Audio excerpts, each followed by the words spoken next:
To identify with pure devotional services, he is speaking of something that's indirect.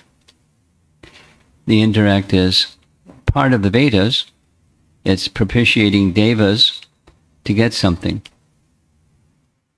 And the ability of the devas to give that something comes from the source of everything. So it's indirect, meant to bring one to the direct. And then so again, in compare and contrast method, the explanation is given pure devotional service. And that's what this chapter is. Pure devotional service, change in heart. So the previous series of verses was, if you want this, worship this deva. If you want that, worship the other deva, etc., etc. Then if you want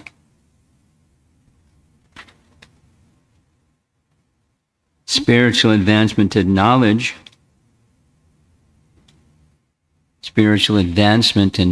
then worship Vishnu, with the understanding that was discussed in chapter 1, which is through devotional service, naturally and spontaneously, devotional service awakens knowledge, transcendental knowledge, not knowledge of minutiae, but transcendental knowledge and detachment.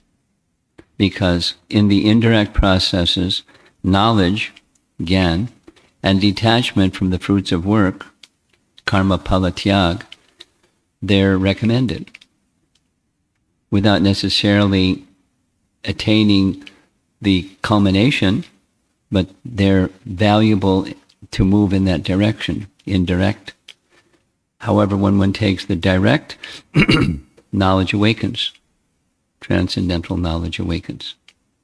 And knowledge is imperative. It's not optional. Knowledge is imperative. It's necessary for detachment. Now, one can strive for detachment without knowledge, but it doesn't stay. Why? Because living entities are parts of the Supreme. As part of the Supreme, there's a tendency to want to enjoy. And if we don't have knowledge, then knowledge becomes covered. Then knowledge or enjoyment is find some object out there and try to enjoy the object out there. And you have the life of fruitive activity, doing something to get something so I can enjoy. Karma. And then karma pala, and then be the enjoyer of the pala, of the karma. That's material life. So detachment is necessary for spiritual life. And detachment that sustains, knowledge is required. Knowledge guides the intelligence, which guides the mind, which guides the senses, and thus detachment. Without knowledge, it's not sustainable. One may artificially, out of frustration or otherwise, kick out this or that or the other. And then it comes back because it's not sustainable. Not resting upon knowledge, and knowledge is resting upon bhakti. Or bhakti is the basis and support of both karma and gyan. Bhagavad Gita. So now we're going to move on to chapter 3, text number 9. This is more of the dominating through material, then contrast is devotional service. Translation for text 9.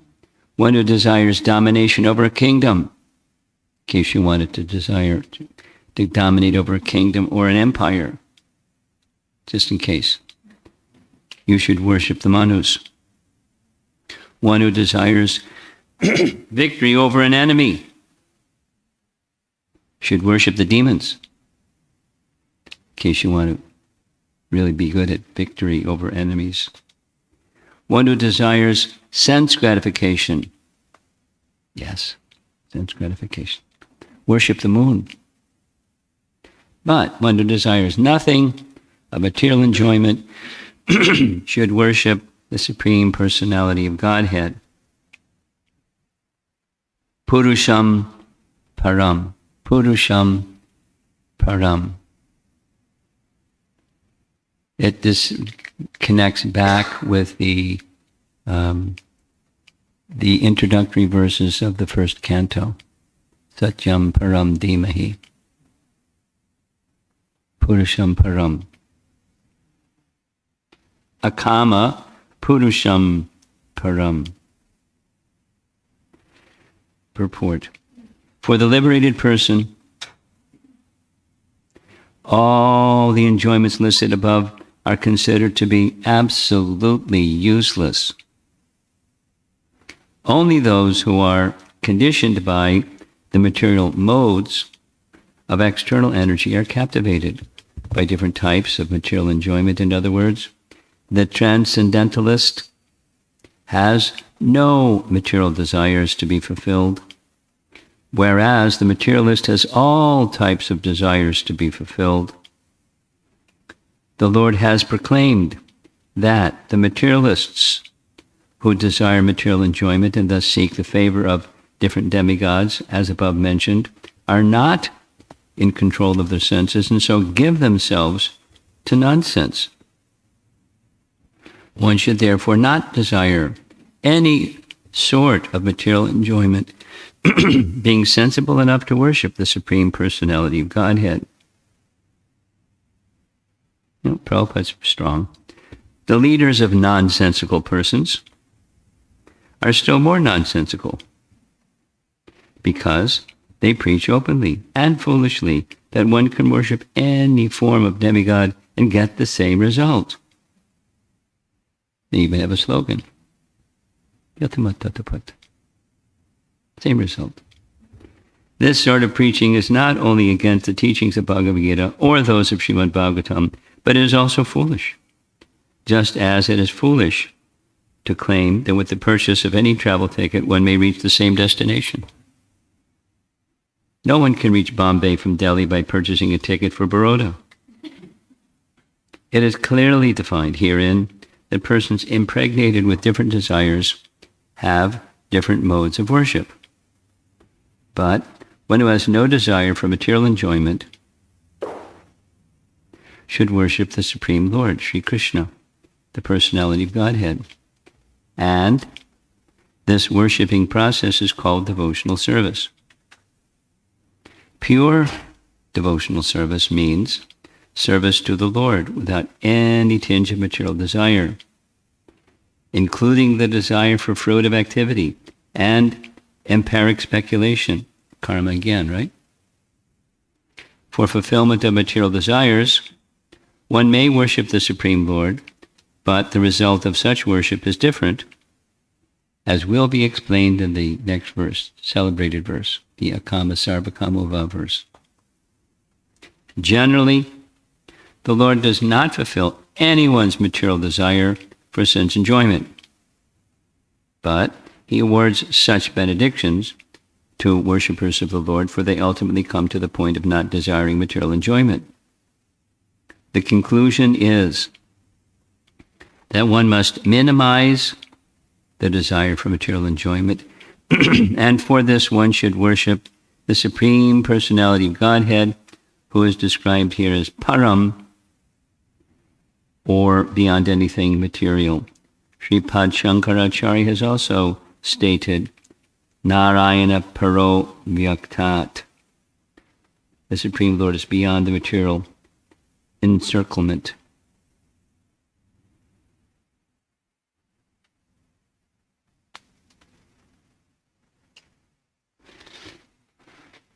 Likely,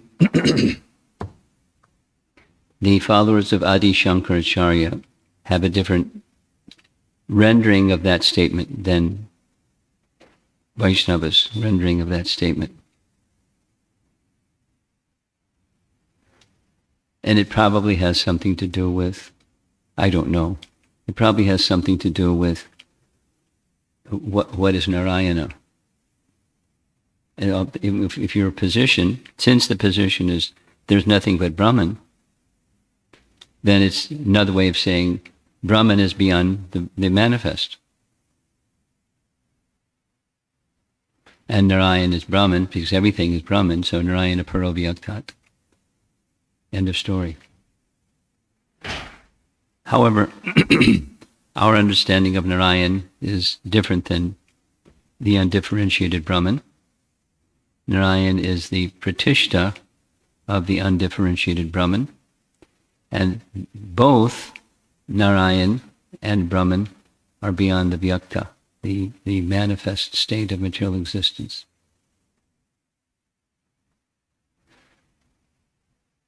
So Shukadeva Goswami is not in a courtroom, but he's building a case. And the case is in response to the question of Shukadeva, of Maharaj Parikshit. What's the duty of a person about to die? And what is that subject matter that one should hear, chant, and always remember? Now, the body of the Vedas is vast. And in that vast body of the Vedas, there are different sections. In simple terms, Karma Kanda, Jnana Kanda, and Upasana Kanda. So the vast Karma Kanda section, it advocates the indirect. Discussed this a little bit yesterday. Even Krishna, because he presents the Vedas, when he was in Dwarka, as an adult with wives and palaces and families and things, he worshipped the Devas. He propitiated the Devas each morning by proper rituals with proper brahmanas to conduct those activities, although they're indirect, because it's within the Vedas. So he's going to follow what's in the Vedas because he presented the Vedas, and the Vedas are eternal truths. So these processes that are indirect, they're eternal truths. The creation comes into being, it stays for some time, it goes out of being, yet it exists. We don't call it false. It exists, but it's temporary, and the fruits of worshipping the Devas, it's also limited and temporary, because the whole production is limited and temporary, and those overseeing it are limited and temporary, and the fruits they can give are limited and temporary, and therefore those that have done that for some time, what's the benefit? There are several benefits in the indirect process. One of the benefits is, listen carefully, one of the benefits is, if I do this particular indirect, I get something in this life and the next life. And as one becomes purified, more elevated in the quality of goodness, that's the intention or the design behind, I start to think, well, I'm doing all these things for this life and the next life. That means there's something beyond this life. What's that something that's beyond this life? And how do I benefit that? So it leads to, potentially it leads to, inquisitiveness into what is eternal. What is it that moves on to the next life? And how do I benefit that? So then comes, it leads to Jnana Kanda, the elevation in the quality of goodness by approaching higher authority to fulfill desires, rather than the unregulated, it's the regulated by the codes of the Vedas to fulfill, the wants of living beings. Thus, the Vedas are sometimes compared to a desire tree to fulfill desires. That's what desire trees do. Go to a desire tree, I want X, Y, Z, and here comes X, Y, Z. At least there's a procedure. And of course, benedictions are in the hand of those who give them, but the demigods are quite liberal to give those who follow the codes of the Vedas. So there's something that's beyond this life. If there's something that's beyond this life, what is that something? How do I directly benefit that something besides making a better situation in this and the next life? Potentially, there's no guarantee, but potentially that can come. And then comes the Jnana Kanda section. So a thinner slice of the Vedic pie is the Jnana Kanda section, where the followers want to understand Brahman. The goal even of the demigod worship is to come to that stage. Atato Brahma Jigyasa, all the Vedas are meant to inquire into Brahman. And when knowledge of Brahman is sought, one may not, one may come to the right conclusion. Bahunam Janmanam Ante Gyanavan Mam Prapadyate. What is that conclusion? Vasudev Sarvamiti. This Brahman, of which I am a part, has its basis and support. And the basis and support is Vasudeva. Vasudeva is the source of everything. And then in the association of a devotee, one may not also, one may take up devotional service.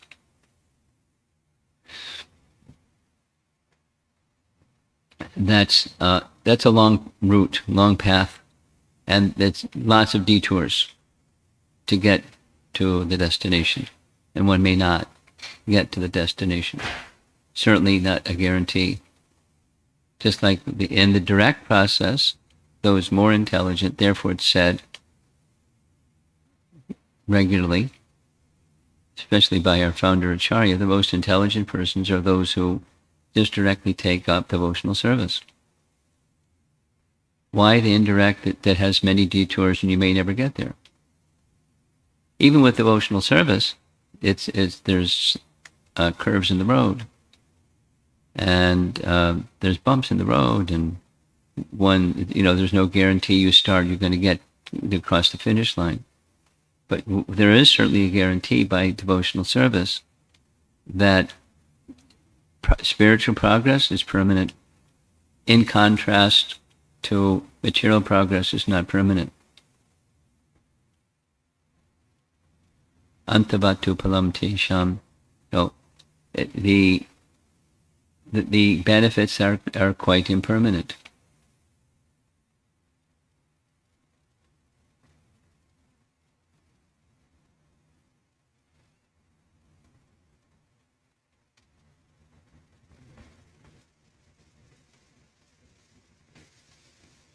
So the advocacy of Shukadev Goswami to Maharaj Parikshit, which means to us because we're also about to die. Ultimately, we're going to die. And then what? What preparation are we making for that? Just like there's a lot of investment in parenting that children get a good education, naturally, because they want them to prepare for their next life, their adult life. And then after this life, what's next? We want for those who we care about to have become better situated. And therefore, these pious parents want to see their children not become fanatics, but to do something that lends them to prosperity in their adult life and in their next life.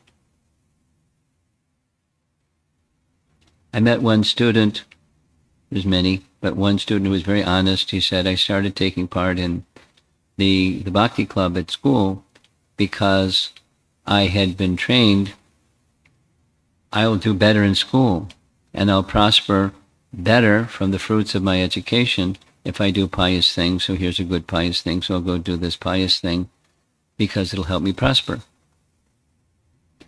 And I did that for, quite some time. I just couldn't hear the transcendence message. But slowly, I started to understand the transcendence message. And then I started to slacken in my academics, which is what parents are worried about. But then, my teacher helped me understand, no.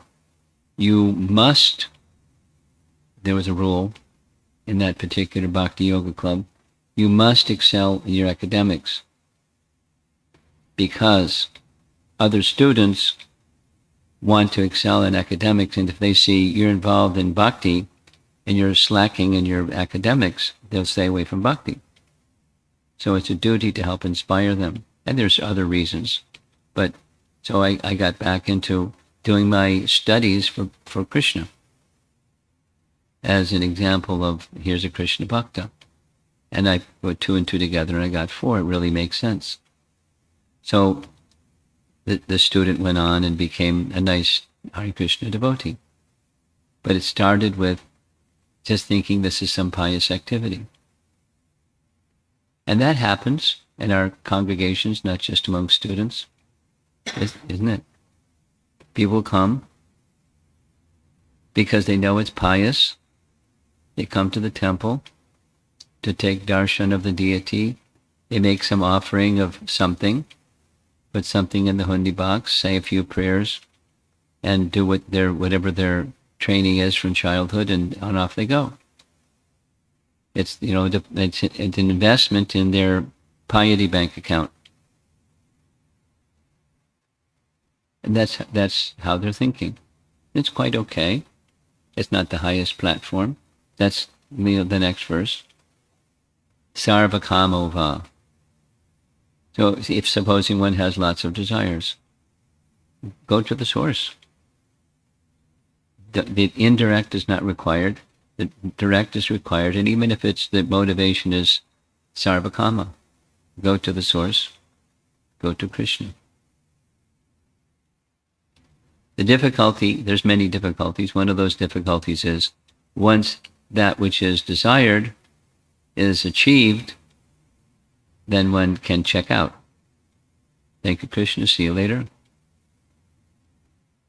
Been nice getting benefits from you. See you later.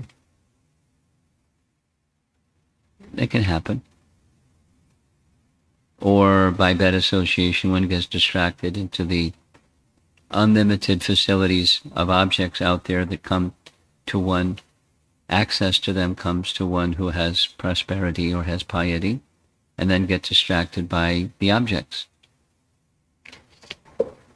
There's risk any path you take, is the point.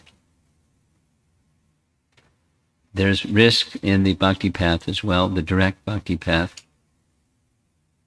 Largely, those risks have to do with what's inside, not what's outside. Although we may point to what's outside, and that's the risk is what's inside.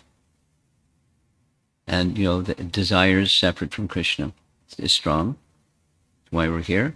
And how to free oneself from those desires separate from Krishna. In essence, that's what these earlier verses of chapter 3 are discussing. And there's facilities. There's paths to move on to fulfill those desires separate from the desire to please Krishna. So you could not just say most of us, all of us have desires separate from Krishna. Otherwise we wouldn't be in the material world. So what do you do about that? And that's the next verse. But the principle is direct devotional service is the best method, the best standard by which to live one's life. And what that standard looks like is very nicely described in this chapter. Pure devotional service, change in heart. So that the heart's orientation then will result in Krishna giving intelligence that can then direct the mind, can direct the senses, can guide your life. So it's the heart's inclination towards Krishna. And then the practice, the sadhana part, the sadhana stage. Practice directing everything simply to Krishna. Practice, the motivation behind that everything is directed to Krishna, is simply for Krishna's satisfaction, acknowledging that there's something else going on besides that exclusively, but gradually moving towards, striving to move towards Krishna alone is to be pleased. And then even in that realm, there's degrees and there's magnifying that desire in various ways, particularly in rasa-oriented ways.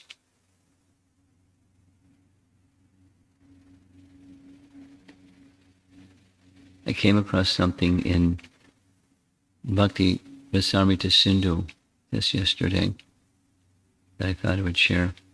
It relates to this. In a section of Bhakti,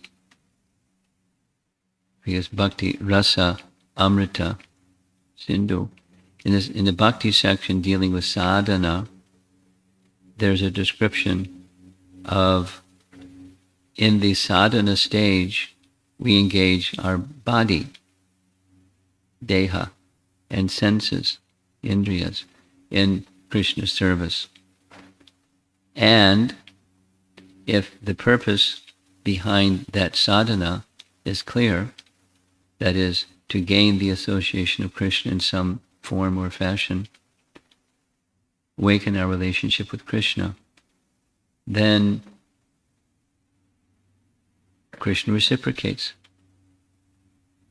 You can say, what happens if you don't have that clarity of purpose? It's a slow awakening and purification process. But as that purpose of pleasing Krishna awakens, and that's the purpose behind what we do in sadhana, using our bodies, then Krishna reciprocates accordingly.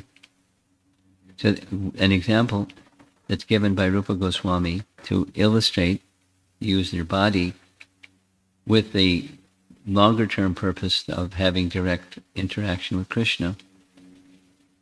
He refers to a place in Scripture, he doesn't say where. In a place in Scripture there was a carpenter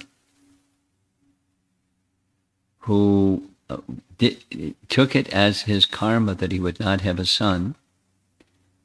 Instead, he, using proper procedures, abhishek, etc., he installed the deity in his home as with Krishna as his son. As a result of that, using his body to worship Krishna as his son, in his next life, he got the opportunity to be born as a cowherd in Braja, and during that 1 year, when Krishna became the cowherd boys, Krishna became his son, Rupa Goswami. That didn't happen during his lifetime, but Krishna recognized that desire and that mood, the internal mood of cultivation. He was using his body in that particular way, and he achieved that consequence, or that result, spiritual result. He wasn't praying to Krishna in his deity form, please allow me to have a son. No, it's not if one does that, shame on that person that does that. It's just describing the orientation of the heart towards Krishna results in Krishna's reciprocation with the heart. And it may not be, as quickly as one may want it to be, or unfold in the way that we imagine it should be, or something like that. But Krishna is omniscient, and Krishna is very loving, and Krishna reciprocates. It's meant to illustrate using your deha, your material form, and senses in service unto Krishna in a particular mood of desire. He gives a second example in the same shloka of Bhakti Rasamrita Sindhu of a king. I can't recall the king's name, but the king had a particular type of bhakti. So the king wanted Krishna as his son, so what he did was, with proper procedures, he installed the deity of Krishna as the king, a deity of Krishna as the king. So Krishna could be his son, and he could serve Krishna. He was the king, but in his consciousness, Krishna was the king, and he was his son. He had no sons. So Krishna was his son, and Krishna became the king. And Rupa Goswami then says, then Krishna spoke to him, I am your son. Doesn't elaborate, but that's...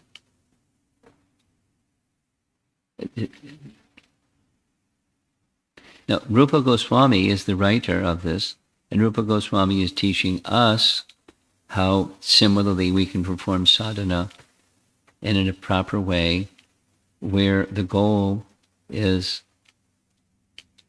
the consciousness that we're carrying while we're engaging in the activities, the external activities of sadhana bhakti.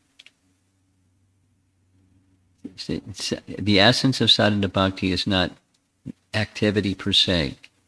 It includes activity, but it's the consciousness behind the activity.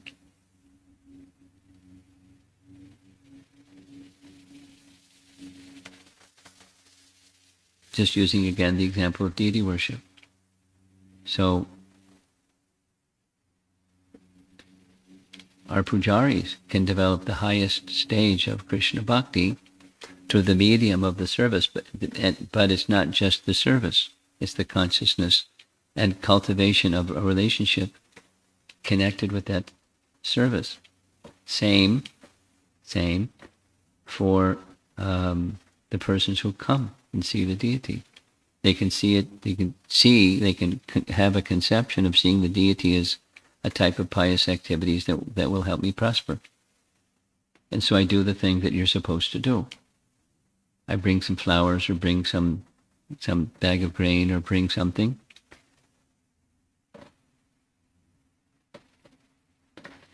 And this is, patram pushpam palam toyam. That's what Krishna says, so I do.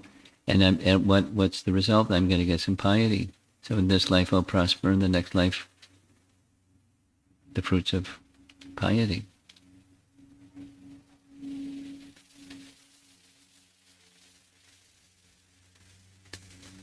That's the essence, or a big part of the essence of the story of King Nriga.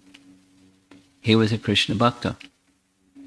And he had his other foot in the second boat.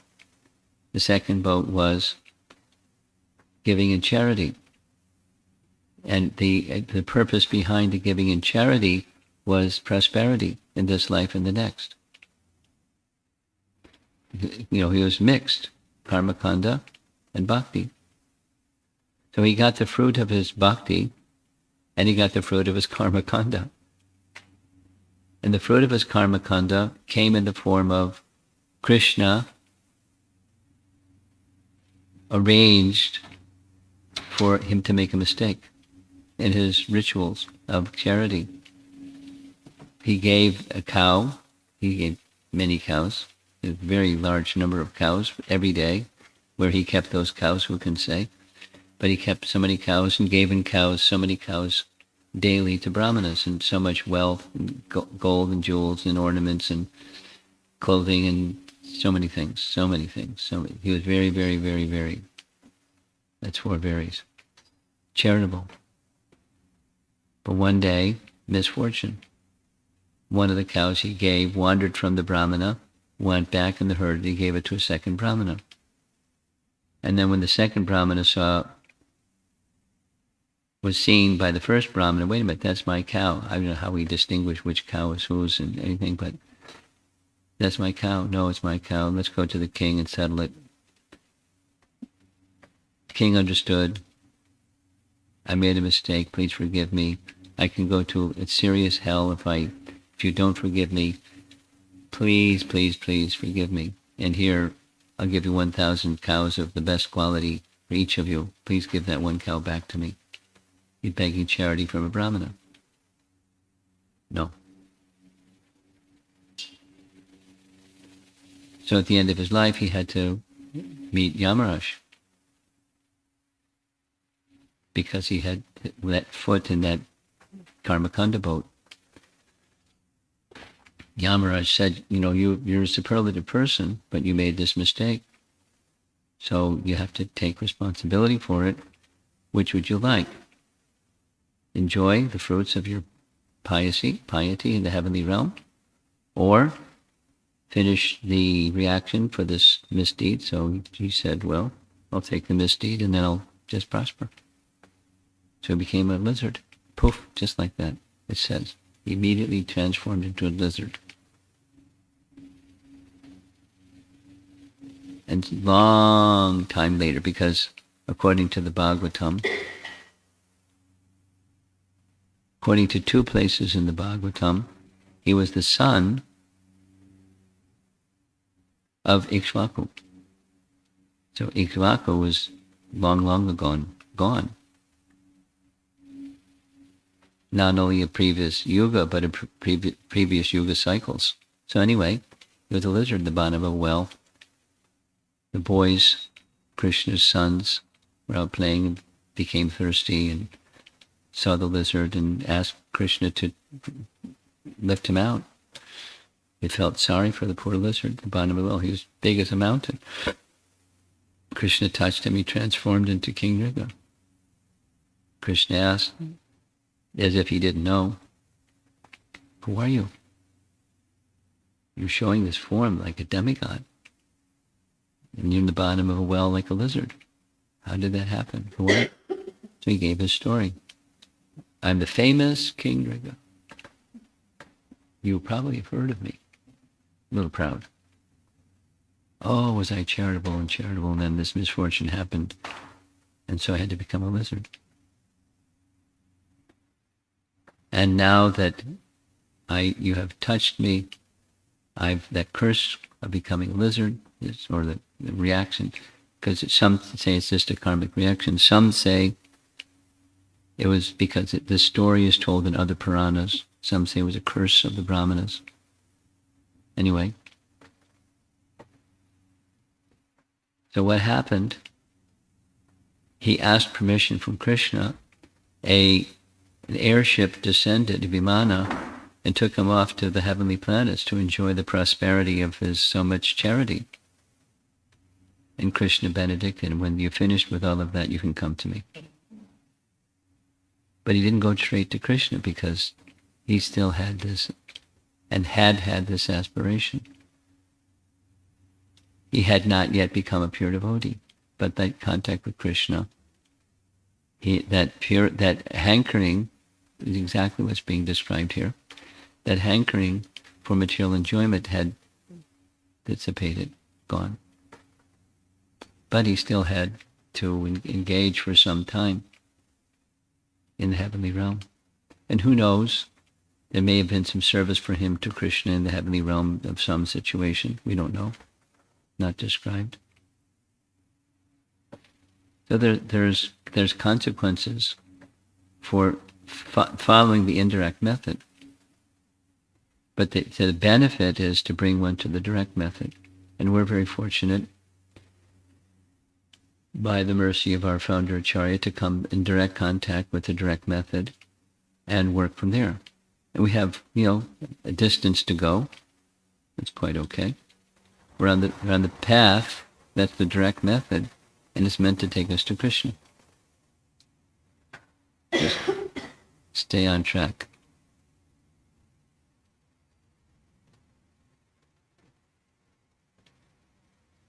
See if there's some discussion.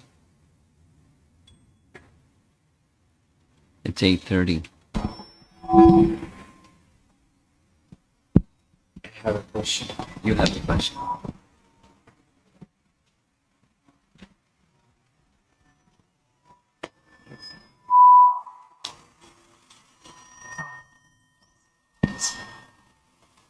Ask that one.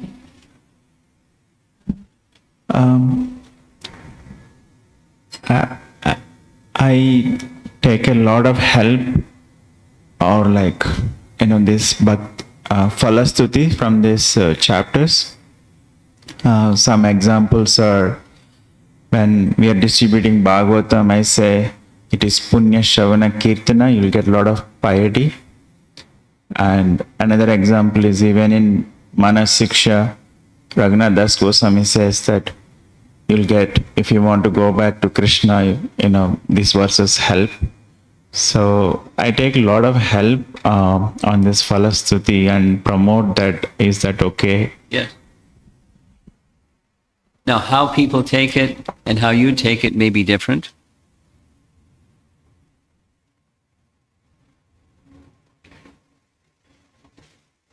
Prabhupada's explanation of in book distribution, whatever you say, it's not exaggeration. Now they may take it. He gave the example. A businessman may say, "Rub this on your head; it'll make your hair grow."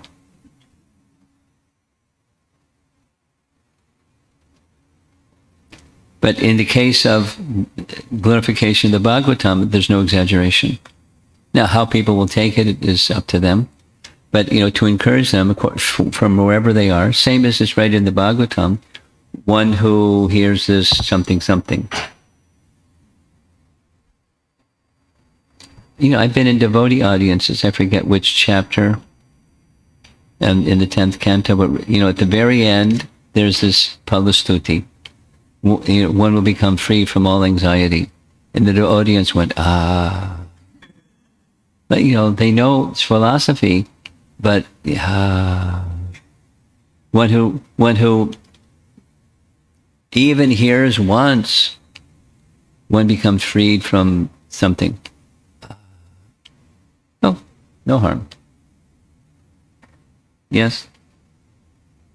The other question is, Keep speaking. when sometimes we do encourage indirect process, maybe they are attached to the indirect process or this way or that way. So I am understanding you're saying that they may not come to bhakti. There is a possibility in that process may not come to bhakti. So the saving point is that is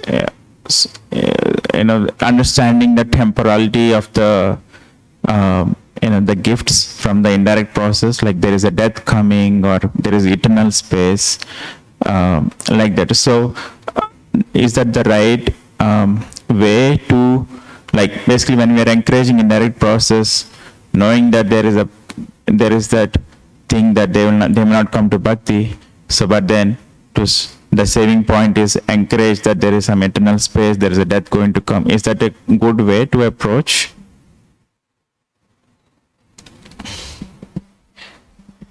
You know my answer. It depends. In principle, we don't encourage indirect. However, as a hook to bring one to direct, we may honor, regard, but then on the other hand, depends. One may get very strong.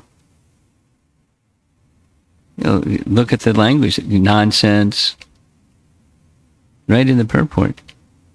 So it depends. Depends on you, it depends on the situation, depends on the person, depends on the circumstance, depends on your relationship. It depends.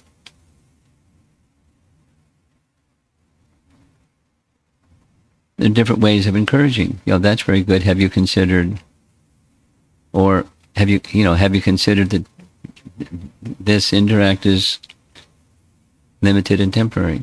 Let's go to Bhagavad Gita. Depends how we, if somebody is to be encouraged and how that encouragement might look, or to discourage the indirect and encourage direct, or while they're doing this, do that. See how it works for you. Depends.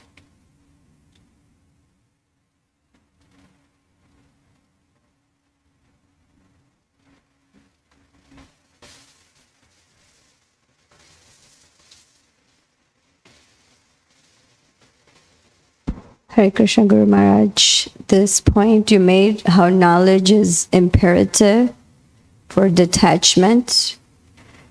So what I find with my family members, especially like my older uncles and aunts and even my mother, they're all chanting because I've recommended or I've, suggested. They're attached to you.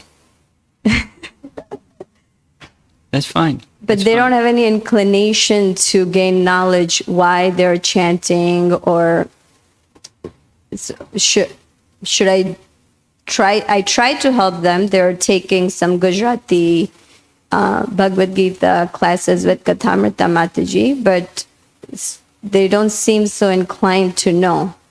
But they want to chant. Fine. They're pious. They're inclined to chant. You know what's behind it? Behind that piety, why they are inclined to chant? It could be a number of reasons. They know it's pious. By their upbringing, they know it's pious, and so they like to do that which is pious. That's fine. So then slowly, hearing Bhagavad Gita classes, or, so many different ways that you can try. I can make some suggestions, but, you can, there's no harm. Send little message that, they may see, our relative is passing on some pious message. Or whatever. It's just nourish that seed that's inclined because of piety to take this as a pious good thing.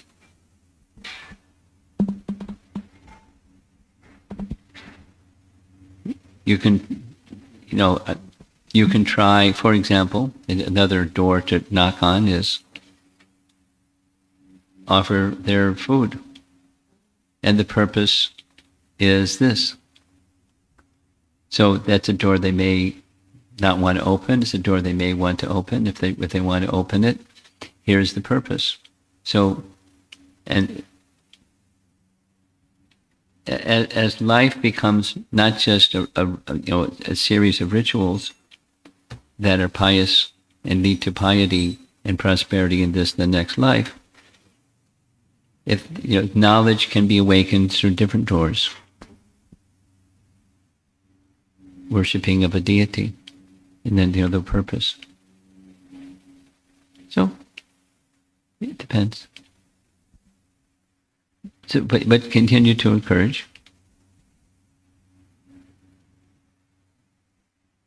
Yeah.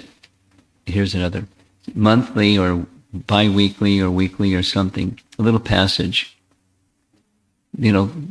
Titrate little messages that are in relation to, items of knowledge connected to chanting.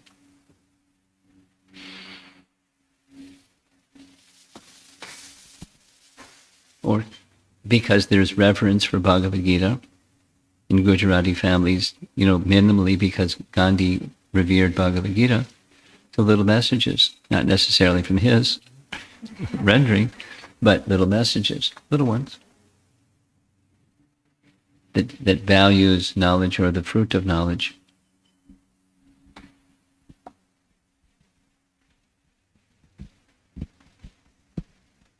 Okay. Something else?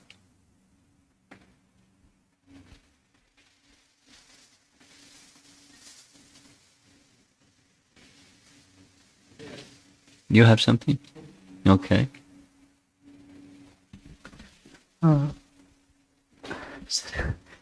My question was, when we hear these extreme reactions for the mistakes in the Bhagavatam, for killing Nruga, but not of his own mistake, he has to suffer.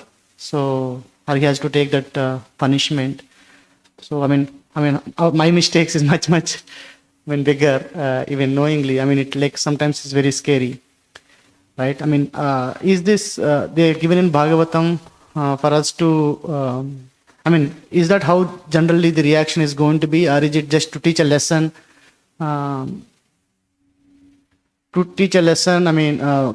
to teach a lesson, but the lesson may not be a scare tactic. I never perceived hearing that story as, it's a lesson. Anyway, we're individuals and it's going to impact us differently. It's an important, come to the stage of unalloyed bhakti. And if there's mixed bhakti, then there's a detour, and where you go may be a detour place. It depends. No, Krishna can Krishna could have done all kinds of different things to make the story narrate differently, and maybe in another day of Brahma it works out altogether differently. But there's lesson. And the consequence of Karma Kanda isn't, besides it's limited and temporary, there's the opportunity for making some unintentional mistake. And unintentional mistake has its consequences as much as the piety has its consequences. And then there's a way to absolve one of the unintentional mistakes, but that's also another lesson.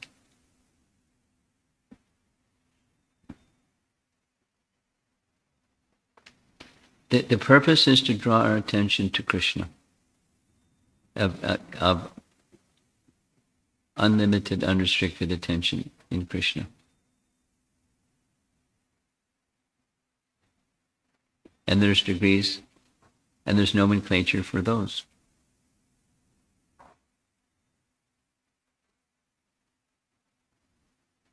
Can I ask another Sure. question? So when we are in some challenging situations, we understand that there is a lesson for us to learn. Yes. Even after knowing that and going to ask Krishna again, removing that obstacle, Yeah. right? I mean, it looks like cheating myself. I mean, Well, what to do? Don't beat yourself up because I didn't learn my lesson. I just want the obstacle to go away.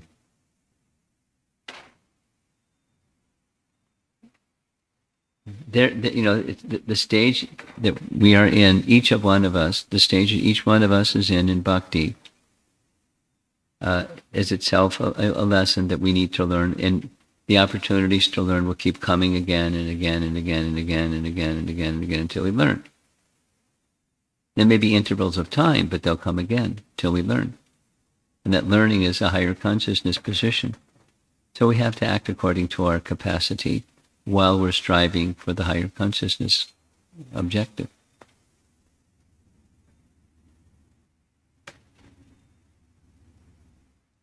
So it's in our hands, or it's up to us, or it's our relationship with Krishna. And what do you want that relationship? The strongest fuel or propellant is our aspiring for an unobstructed relationship with Krishna. There's nothing stronger than that. Something else? Hare Krishna Maharaj. You gave those 2-3 stories about the examples of some devotees who chose to make Krishna or worshipped Krishna as their son or worshipped Krishna as a king, and so they attained their perfection. And then there are other examples like the one about a devotee who lived about a couple of 100 years ago in Guruvayur, who had a son at an old age, and he passed away very quickly, and he was very grief-stricken. And The son. the father, because The son departed. the baby, he died as a baby. Okay. After the baby was born, the Okay. baby died, and so he was the father was a great devotee, and he was very grief-stricken because Krishna was his entire life, and in his old age he decided he had this still desire to have a child, and Krishna reciprocated, gave him the child, and child died. And so it took some time for him to get over the grief, and then he wrote a very famous poem, and in that he said, when Krishna as a child is playing in my heart, what is the need for me to have any other children? That was the punchline in the beautiful poem that he wrote. So he came to that realization, and studying about his life history and the way he left his body and all that, looks like he was going in the direction of Krishna without any question. So there are, the change of heart, the change in the orientation of the heart that happens in the case of devotees who have either deliberately chose to worship Krishna as their son, or somebody in their life, the way Krishna reciprocated to them is by taking away something which was very precious. All of this is, there is like a real interaction between the heart of a devotee and the heart of Krishna. So it plays out in different ways. Yes. And you just now said an unobstructed attraction towards Krishna. And so ultimately, somehow or other, seeing that purity of thought or single purpose, Krishna reciprocates. And that's when this complete change in heart happens, right? It is not like by somebody's effort alone. Well, it's both. You can't rule out the effort, we can't rule out Krishna's reciprocation. It's both. It's a relationship. And there's choices in any relationship or any activity, and it's relationship. And Krishna's choosing, Krishna's ready, and he's reciprocating. But so choice is very important.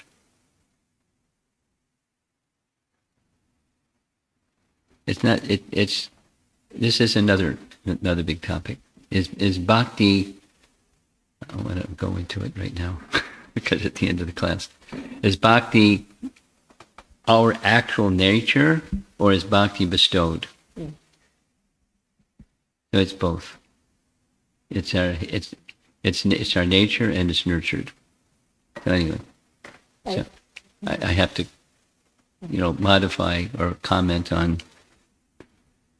It's not any. It's nothing that one can do.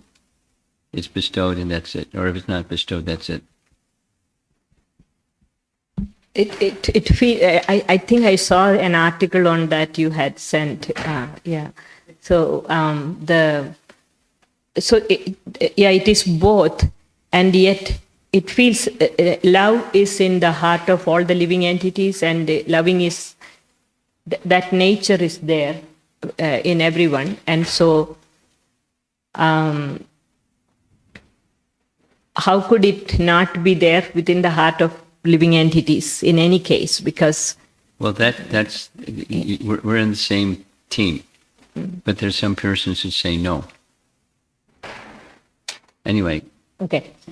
Because I'm looking at the clock and it's late, and there is one other quick question, or a practical one, if you could. Okay, quick. We train, we practice, and we share all this knowledge from Srimad Bhagavatam, and everything to all the devotees who come to our temple. And sometimes it doesn't really register in the sense that, we are guiding. And an example of this is a practical thing I'm asking about. Somebody may go, one of our people may see something, they go to a demigod worship place, and they see that administratively those people are doing something which is more efficient than us. Now, we have what Srila Prabhupada given us, a standard of worship for the deities, and our pujaris are busy doing all of that. It's not like they sit here and all the time we don't see them, interacting with the public, because they have so many other things to do, which is necessary. And yet, if our people feel that somebody else out there is doing something right, and we should take that as an example in our temple, it's difficult because the thing is what we are doing is totally different. So how do you guide? I give a straight answer. We don't need to.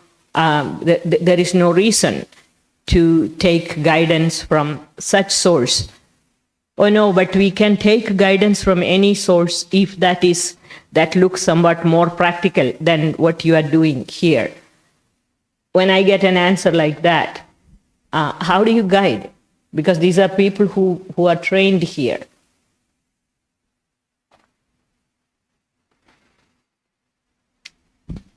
My answer, it depends. How you answer depends. And if there, you're saying efficient. I don't know exactly what that means, and I don't need it. For example, just keep it in principle. If something can be done efficiently, that's not inconsistent with our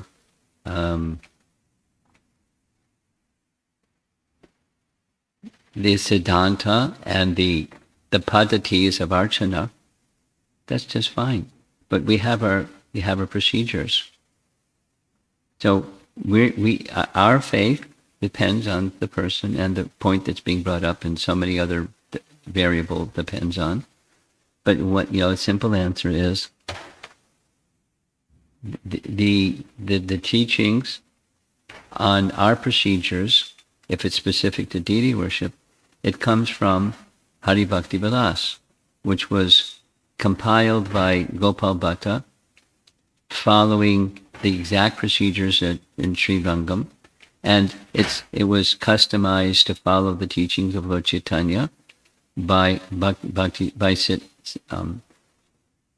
Sanatan Goswami. So the combination of those two, and that's our procedure. And through that procedure, here's the goal. So we don't need to modify. We don't need to be smarter than these great acharyas. And if somebody else is doing something that works for them, fine.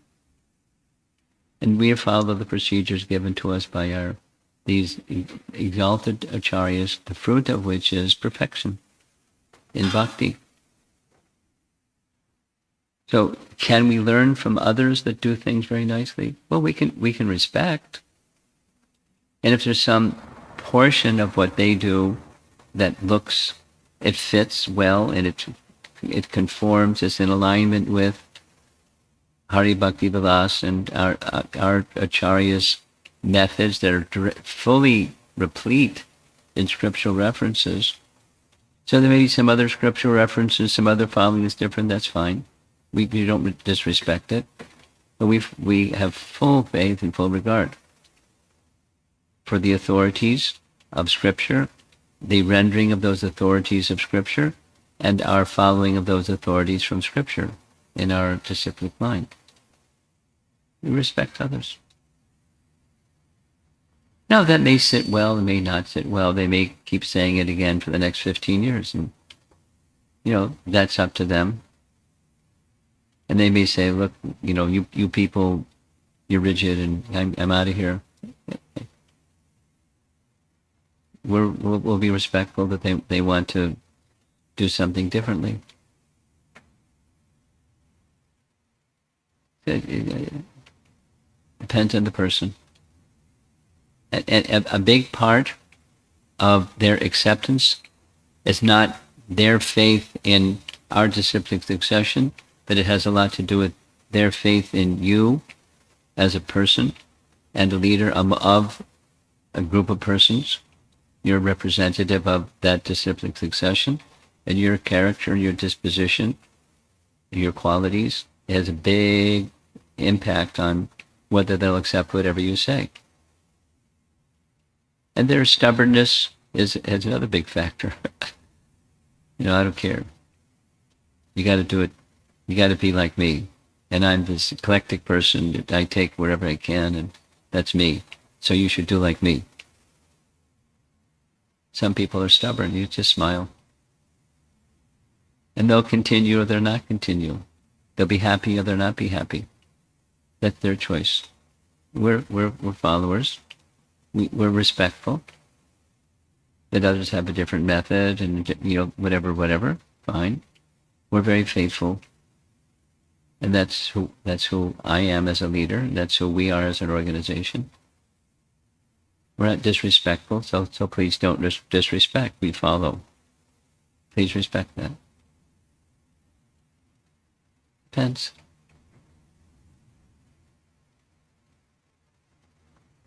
Relationships. I understand in a practical sense. You're building a temple, and when you're building a temple, you're inviting people in who really haven't started with ABCs and Krishna Bhakti per ISKCON manners. So they're bringing ideas, and how you as a leader help them to digest. This is the manner. It's a delicate position, an important position, because once something starts to ripple out there that they're unreasonable and they're rigid and they're disrespectful and all those things that people are going to say anyways, because they say those because it's Kali Yuga. So that's going to happen, but you do your best to help them respect the adherence to. And if there is something that can be done better, we're happy to do it better, as long as it's in conformity and in alignment with that which is perfection. And I'm not going to try to improve that which is perfection. That would be very presumptuous.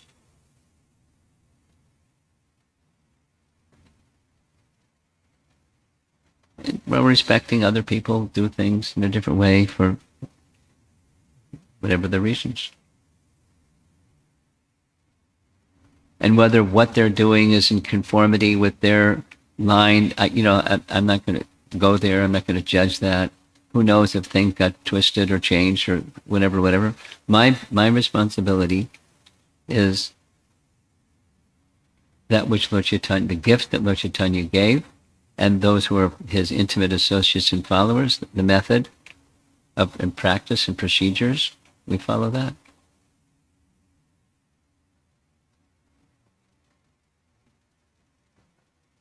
I just looking, it's 9:00. About 2 weeks ago, there was a wedding in the Potomac Temple between one South Indian family and another South Indian family, their son and daughter. One came from Australia, the other was from the US.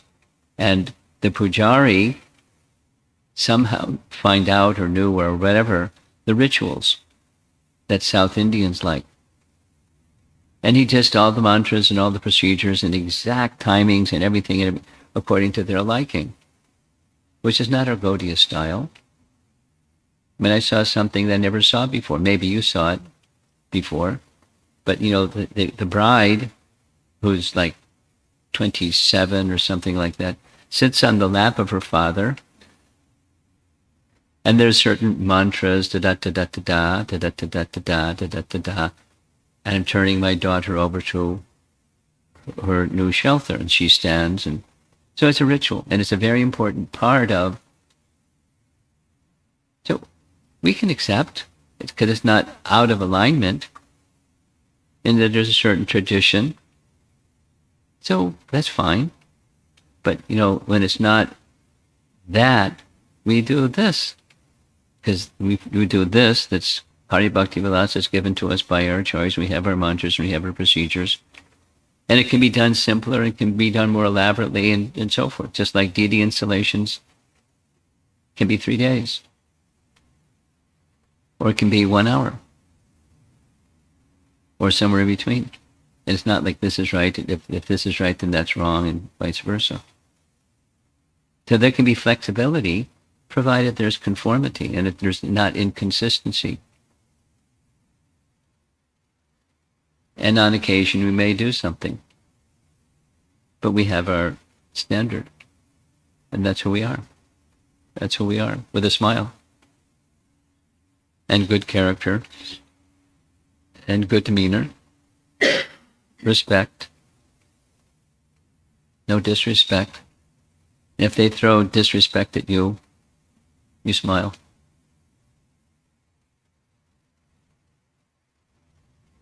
being a leader in a situation like this certainly has its, opportunities and its challenges. Because people want to, impose something and judge something, and they're successful people and they have their convictions, and they want to see their convictions superimposed upon something that they're going to support. Otherwise, I'm not sure I'm going to support. That's okay. Okay, Srila Prabhupada ki jai.